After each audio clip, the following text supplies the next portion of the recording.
You should answer the questions as you listen because you will not hear the recording a second time. Listen carefully and answer questions 1 to 5.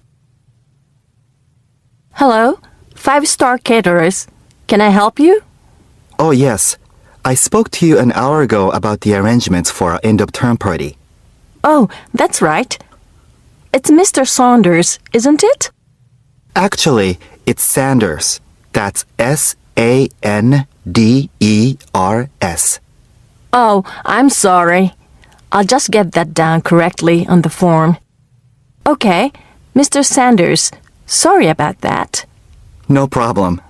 Well, I've got the details you asked for, so I thought I should call you back quickly and book. Good. Let's fill in the form, shall we? Great. First of all, can you give me a telephone number? Somewhere where you can be contacted during the day. Yes, it's 445-6786. 445-6786. Okay. And do you have a number where you can be contacted outside of office hours? Well, I'm at work till late in the evening, so use the same number. And if I'm not there, you can leave a message. Thanks. I'll make a note of that. And how many guests shall I put down? Okay, that's changed.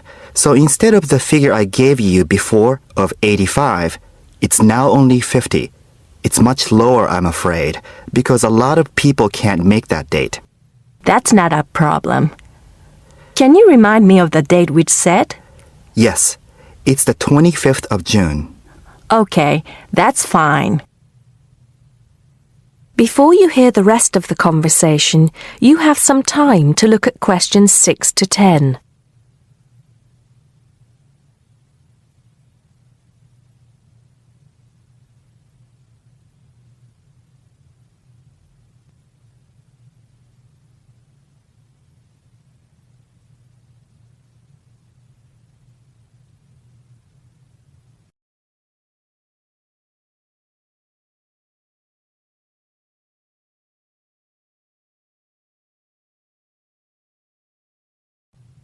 Now listen and answer questions 6 to 10.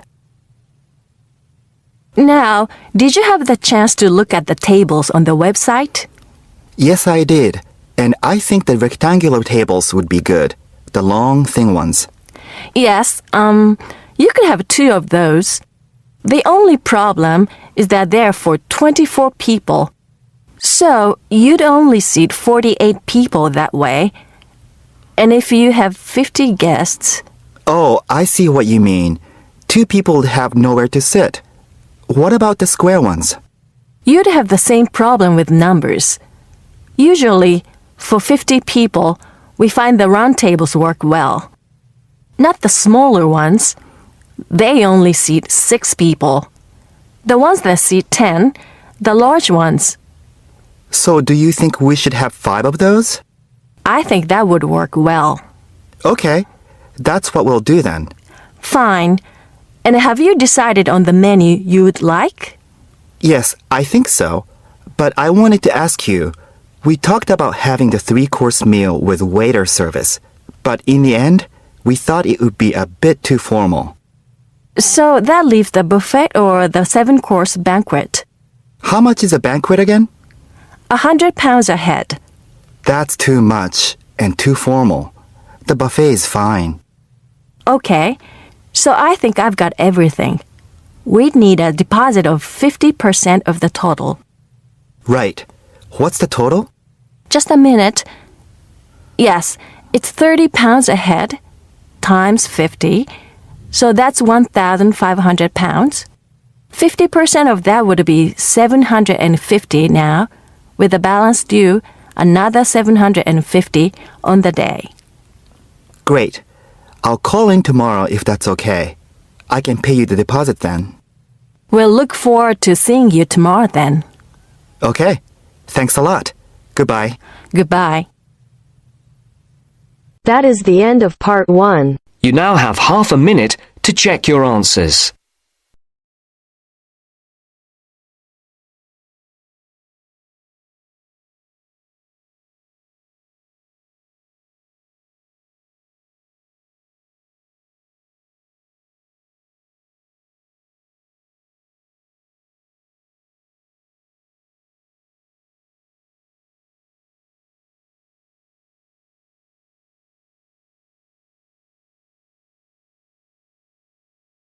Now turns to part 2. Part 2. Section 2. You are going to hear a lecture about dining services. First, you have some time to look at questions 11 to 14.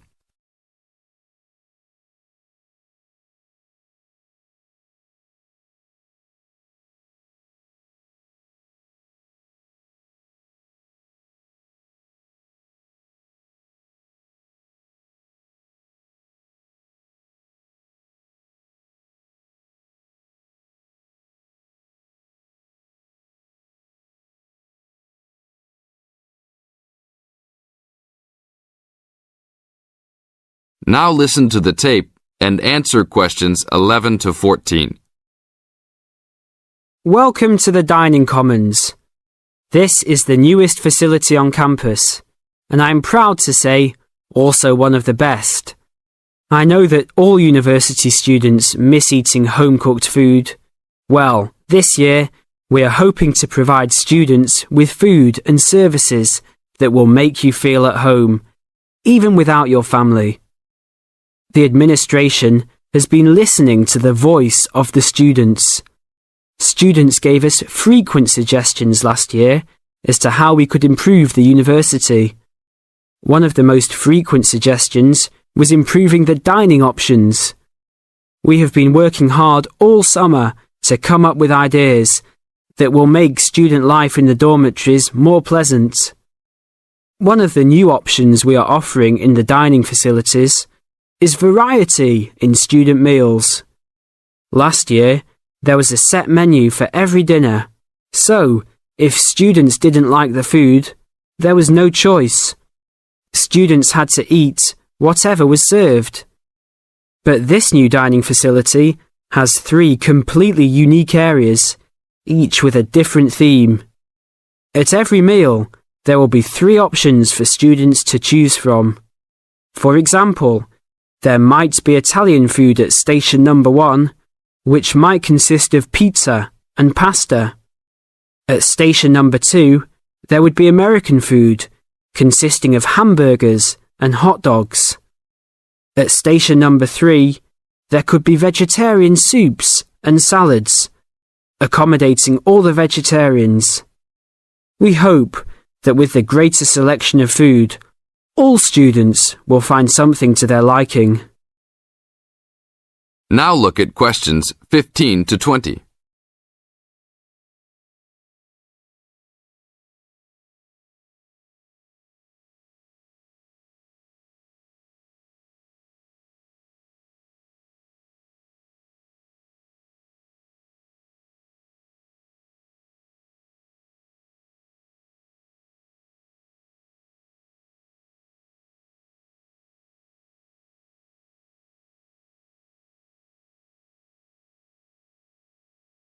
Now listen to the tape and answer questions 15 to 20. Not only will students have more options, the food will also be better. Each section of the facility will have a head chef. These are real chefs that have been trained in culinary school and have been hired specifically by the school to work in the dining facilities. All of the chefs have a speciality. The school is hoping that these chefs will prepare better tasting and more nutritious food. Every student will be able to make suggestions and also give their input as to which menus taste better. Last year, many students complained that the dining facilities didn't have very convenient hours. This year, we hope to change that. We will open for breakfast at 6 a.m. to accommodate all the early risers. In the evenings, we will open until midnight for all the students that like to go for a late night snack. The afternoons will still remain closed, but we will have a student store open that will provide all students with drinks and fruit. The student store will be open every day from 2 p.m. to 5 p.m. Every student that has paid full tuition and dormitory fees has already paid for their dining facility fees. Students can eat at any time and in any amount for free. If you are a student that does not live in a dormitory, you can still purchase a dining facility card. This card will entitle you to the full services of the dining facility. This card is available only for students and is not open to the general public. If you are not a student and wish to dine here, you must purchase meals at the door. There are a few rules to follow. Even though we do not limit the amount of food that can be taken, we do not want students to waste food. Please do not take more than you can eat. Also, every student must clean his or her own trays and plates. We will provide plates and trays for student use, but please do not abuse these items. Please do not leave your plates on the tables. Your parents are not here to clean up after you anymore, so I hope all students will be responsible. Thank you for your attention and enjoy the upcoming year. That is the end of part 2. You now have half a minute to check your answers.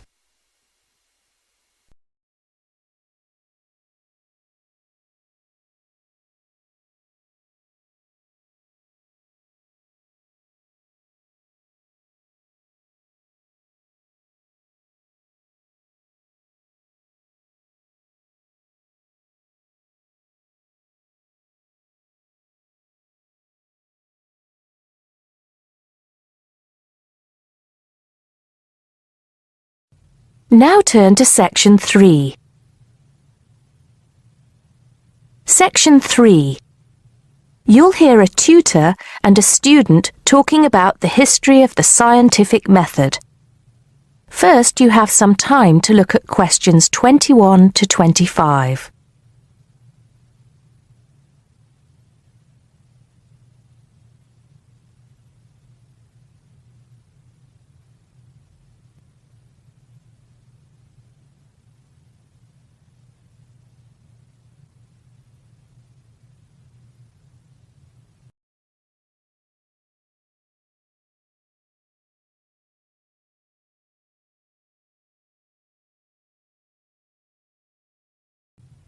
Now listen carefully and answer questions 21 to 25. Hello, Simon. Come in. Take a seat. Now, I wanted to talk to you about your assignment. Yes, the one on the scientific method. That's right. I just wanted to see how you were getting on. Well, I think it's fine. I haven't done a huge amount of work on it because I've been working on other things. But what I've read so far seems fine. How many of the references that I gave you have you managed to get hold of? Not too many, I'm afraid. It seems that everyone else is working on the same things at the same time. And every time I look, the books are checked out from the library. Right. Well, I think that we can go over the main ground together now. That way, even if you don't manage to go through all the references in detail, you'll still have an overview. What has helped you most so far? I've managed to have a look at 3 of them. I thought that Johnson made some good points, but it was hard to follow the line of her argument. Bradman was simple and straightforward, and I felt as if I got a lot out of that. I wish I could say the same for Whitaker. To be honest, I didn't get very far with that. Okay, that's more or less what I'd expect. So tell me, what have you learned so far about the role of the Egyptians and the Babylonians? Yes. Well, there's evidence that the basic components of the scientific method, examination, diagnosis, treatment, and prognosis, were being used in the early 1600s BC, especially in the treatment of certain illness. Good. Yes, that's right. And the point, of course, is that that represented a considerable advance over relatively simple, non-empirical approaches, which usually attributed anything unknown to the actions of the gods, etc. Of course, the Egyptians and Babylonians did this as well, but what we see emerging here is a willingness to base opinion on systematic study of the real world, which is at the root of the scientific method. I see. Right, yes. And then that reappears later. Yes, although don't get carried away with the idea that it was a simple process of development. By the time we get to ancient Greece, let's take the period towards the middle of the 5th century BC, the rules governing the scientific method were practiced on a widespread scale, but there were still many people who believed that real truth could only be acquired by pure rational thought. Plato, of course, had a great influence on the development of the scientific method during this period. Through his academy. That's right. But then, as we know, a great deal of understanding of the scientific method disappeared as the old world order collapsed. It wasn't until the Middle Ages, sometime before the 11th century, that several versions of the scientific method emerged from the medieval Muslim world, all of which stressed the importance of experimentation in science. Right. I think I've got the historical timeline. Before you hear the rest of the conversation, you have some time to look at questions 26 to 30.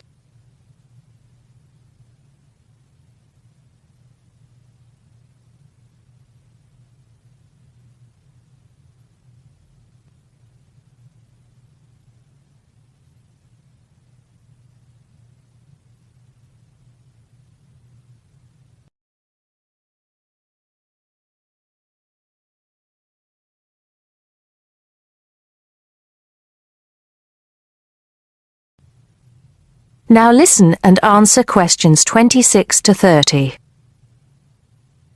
The other thing I'm struggling with slightly is actually pinning down precisely what we mean by the scientific method. I wonder if you could give me some pointers on that. Sure.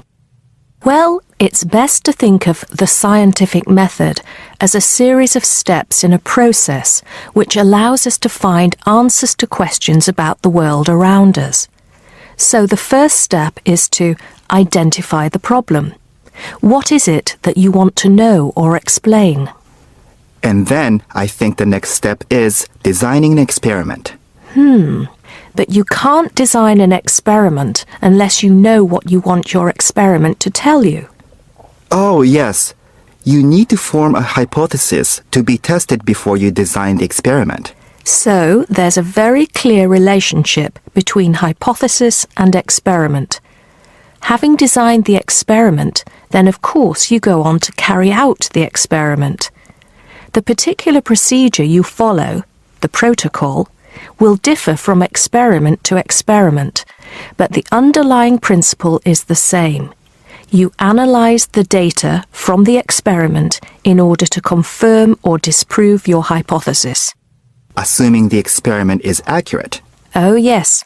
If there's anything unusual about the data, or if the results are at all surprising, then you need to ask yourself whether the experiment could be flawed and whether the data could be unreliable. If the answer is yes, then it may be necessary to modify the experiment and go through the process again. So, once you have reliable, valid results, then the final step is to communicate them. The wider scientific community needs to know about the results, and publication in journals is the accepted way. okay, I think I've got the basics. It's going to get more complicated as we begin to look at some people who have criticised the scientific method.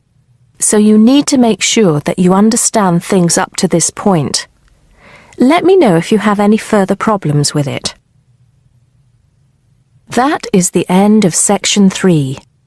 You now have half a minute to check your answers.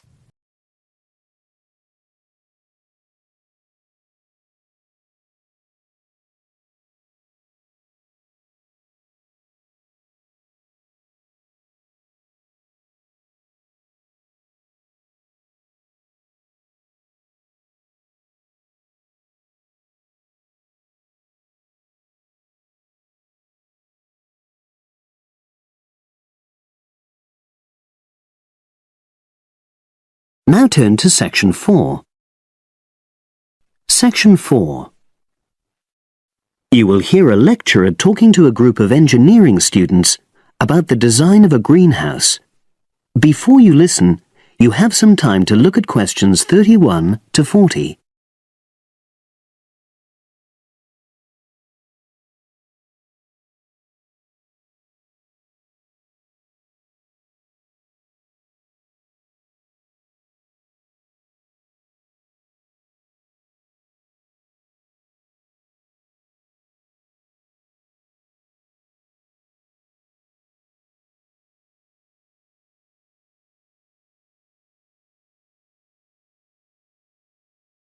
Now listen and answer questions 31 to 40. Good afternoon. This is the first of a series of lectures I'll be giving about engineering for sustainable development. I'll be presenting examples of engineering projects from a variety of contexts, and today I'm going to talk about a project to design a new kind of greenhouse for use in the Himalayan mountain regions. First of all, I'll tell you about the problem which was the context for this project. In the Himalayan mountains, fresh vegetables and other crops can only be grown outside for about 90 days during the summer, because the altitude of the region is around 3,500 meters, and because the rainfall is so low. In winter, temperatures fall below minus 25 degrees centigrade, so fresh vegetables have to be imported.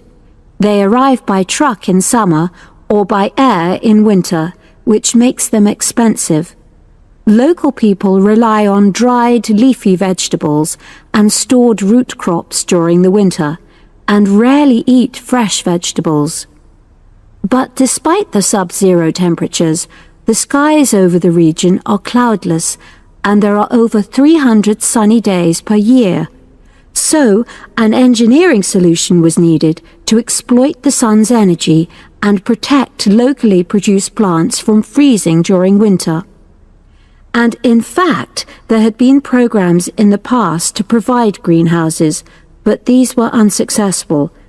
The greenhouses weren't adapted for local conditions, so they tended to fall into disuse. So, a few years ago, a project was initiated to design a better greenhouse, one which would meet the criteria for sustainability.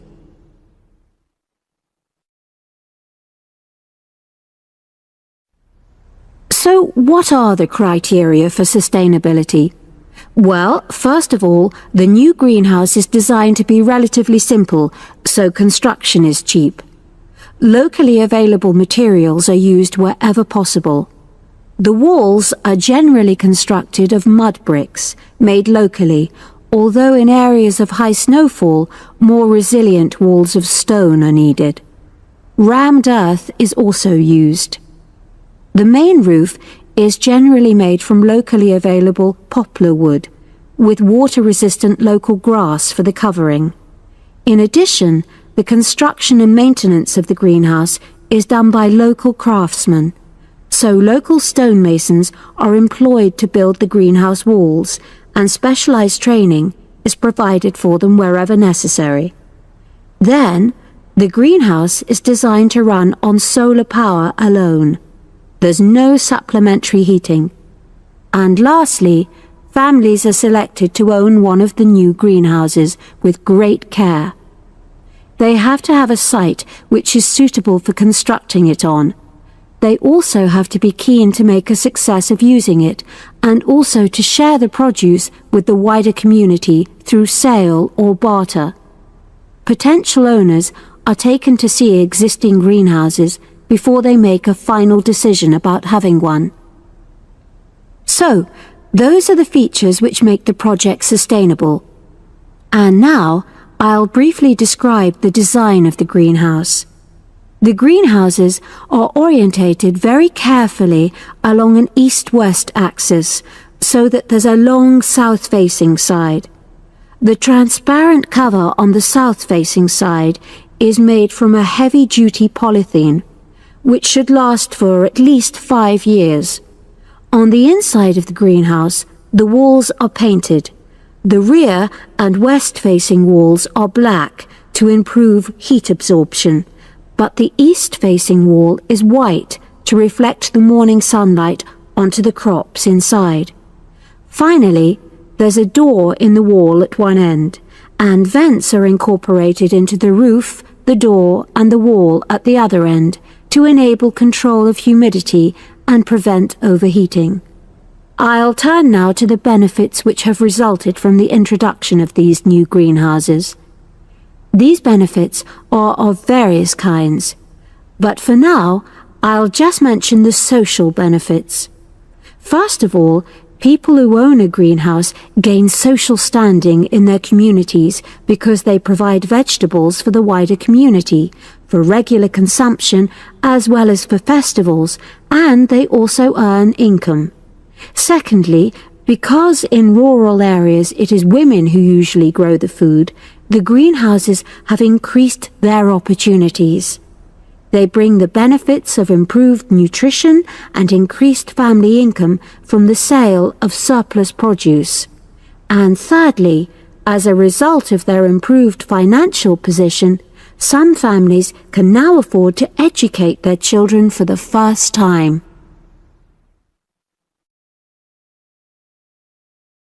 That is the end of section 4.